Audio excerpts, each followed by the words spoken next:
Bharatiya Janata party के कद्दावर नेता नंद कुमार साय ने आज कांग्रेस का दामन थाम लिया है। हमारे साथ चर्चा के लिए पूर्व प्रदेश अध्यक्ष विष्णुदेव साय जी हैं। एकाएक उनका कांग्रेस में जाना कितना नुकसान है भारतीय जनता पार्टी?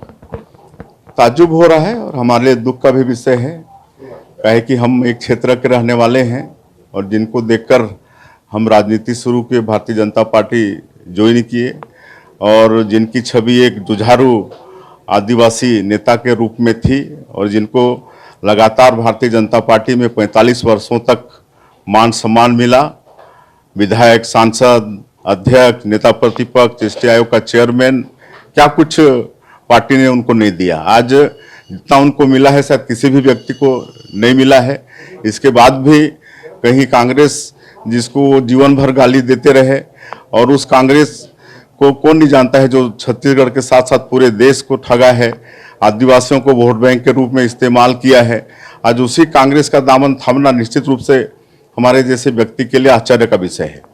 क्या कारण मान रहे हैं कि उन्होंने अचानक लंबे समय तक रहे यहाँ पर? अब कारण तो उन्हीं से पूछेगा, कारण तो ही बेहतर बताएंगे। लेकिन आप प्रेस कॉन्फ्रेंस में कह रहे थे कुछ दबाव होगा उनका, किस तरह? हो सकता है, ये आशंका है। जिस तरह से उनकी बेटी को दबावपूर्वक छत्तीसगढ़ राज्य जब बना उस समय राष्ट्रीय कार्य समिति हो रहा था यहाँ पर और उस समय दबावपूर्वक उनकी बेटी को कांग्रेस ज्वाइन कराया गया था।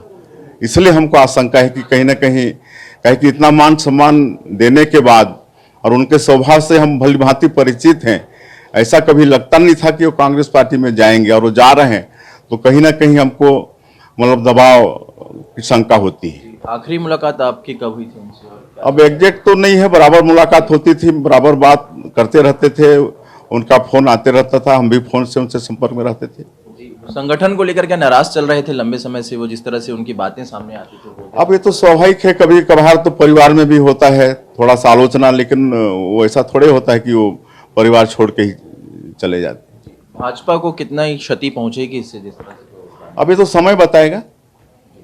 आगे वापसी के लिए आप कुछ, उनके वापसी को लेकर आप लोग किस तरह से प्रयास करेंगे उनके वापस लाने के? अब वो अगर दबाव में गए हैं तो उनके लिए हमेशा पार्टी का दरवाजा खुला रहेगा। कहे कि उन्होंने अपने त्याग तपस्या के कारण पार्टी को मजबूत किया है। आज अगर पार्टी मजबूत है छत्तीसगढ़ में तो कहीं ना कहीं उनका भी योगदान है। जी, एक चीज़ ये मानी जा रही है कि 75 साल के बाद भारतीय जनता पार्टी में एक रिटायरमेंट की जो पॉलिसी चलती है, वो 2021 में 75 साल के हो गए थे, फिर उसके बाद 2020 के बाद से उन्हें कोई संगठन में पद नहीं दिया गया। तो क्या यही कारण है कि वो आगे दूसरी राजनीति की? अब ये उनसे पूछ लीजिएगा, वो बेहतर जानेंगे।